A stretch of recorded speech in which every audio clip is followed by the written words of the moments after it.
Now, Seattle will do Mida chanting next 3 minutes, blessing all of you for good health and prosperity.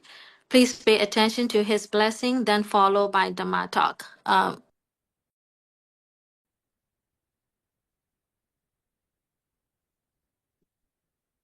So today, June 27th, 2026, marks the 9th anniversary of the Subu donation program to Pandita Rama, which in turn supports and donates the Dadana. On this special occasion, Seattle acknowledged the collective generosity of all the donors who have contributed faithfully over the years, many of them setting aside a portion of their daily earnings to support this noble cause. We would like to express our gratitude to everyone for support of this program throughout the years. This year marks our 9th anniversary, and it is a meaningful reminder of the power of steady generosity and shared devotion. Your donations continue to support the monks, nuns, yogis that study, practice, and cultivate Buddha's teachings, especially in the following areas.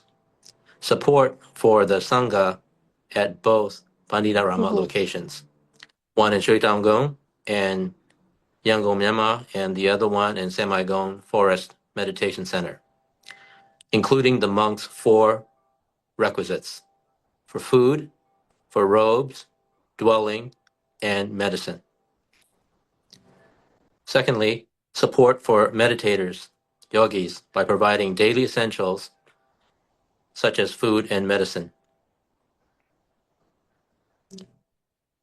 Third, for support for scholar monks and nuns, including around 100 monastics who are engaged in in-depth study of Buddha's teachings. Seattle gave an example to illustrate the value of consistent giving. If one collects raindrops in a bucket every day, eventually the bucket will be filled, no matter how long it takes. In the same way, rivers and oceans are formed from countless small drops of rain. Therefore, one should never underestimate small but regular donations. These gradual acts of generosity accumulate and grow into something that supports the sadhana in a great way. Similarly, Seattle reminded us that our samadhi, our concentration and meditation power, also develops gradually. If we continue to practice steadily and diligently, it too will become strong and complete over time. Seattle's Dhamma reflection, the 3 ways to draw the essence from life. Seattle shared that Buddha's teachings on 3 ways by which one may draw the true essence from one's possession, body, and life. Dana, generosity. The first way is dana, which is generosity. The wealth and earnings that we accumulate in life are never truly secure. They may be lost through water, fire, bad management, bad government, unstable conditions, thieves, robbers, people who are jealous or just envious of us. Seattle explained that while we certainly need our earnings and possessions to support our daily lives and sustain ourselves while we are alive, we cannot use all of them in this one lifetime. Therefore, the best use of our possessions is not only for our own survival, but also to give back to the sadhana, to society, and to others in need. Acts of generosity become good deeds and merits that support us not only in this life, but throughout many future lives in samsara until the attainment of nibbana. These deeds of generosity are treasures that no one can steal from us. This is why Buddha praised dana as one of the highest uses of one's wealth.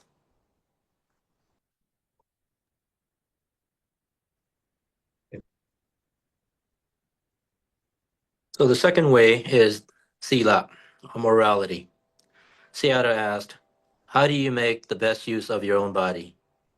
The answer is through doing wholesome deeds and making ourselves useful to others and to society. Our body is fragile and constantly exposed to danger, illness, and uncertainty. For example, we may ponder whether we will get hit by a car. Will a branch fall on my head? Maybe I might get shot by a bad guy or a stranger on the street. Every day, we live under many kinds of risk: accidents, sickness, aging, and sudden harm. We may be healthy today, but we don't know what tomorrow or future years may bring. Because the body is impermanent and unreliable, we should use it wisely while we still can. Our body becomes meaningful when it is guided towards wholesome actions, such as paying homage to the Triple Gem, the Buddha, Dhamma, and Sangha, caring for our parents and family, helping the elderly and those in need, observing the 5 precepts and 8 precepts, acting in ways that benefit others and protect our own morality. Sayadaw encouraged everyone to maintain and preserve these precepts at all times. By doing so, we make the best use of this physical body. Through moral conduct, we create wholesome deeds that benefit us in this life and many lives to come.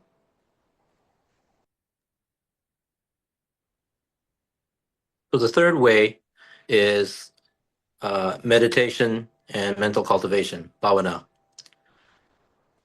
Sayadaw asked, how do we make the best use of our life itself?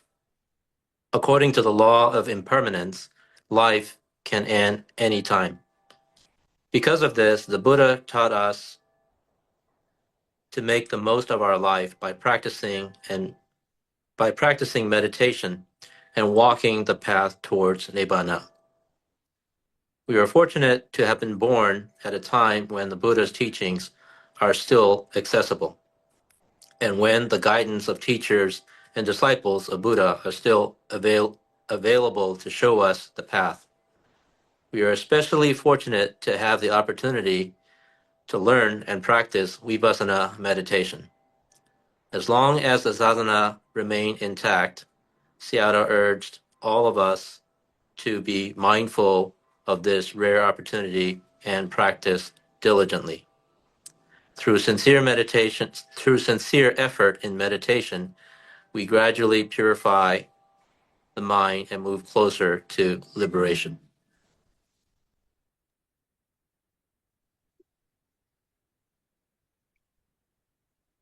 The three true essences. Sayadaw summarized the teachings in this way. The true essence of one's belongings is dana, generosity. The true essence of one's body is sila, morality. The true essence of one's life is bhavana, meditation and mental cultivation. By practicing diligently in these 3 areas, one protects oneself from falling into the lower realms and lays the foundation for liberation. Not only that, one may even attain nibbana in this very life. For the past 9 years, all the yogis and devotees have faithfully and consistently accumulating kudos or merits through their generosity. This is not a small matter. It is a noble and meaningful undertaking that has been sustained with sincerity and devotion over many years.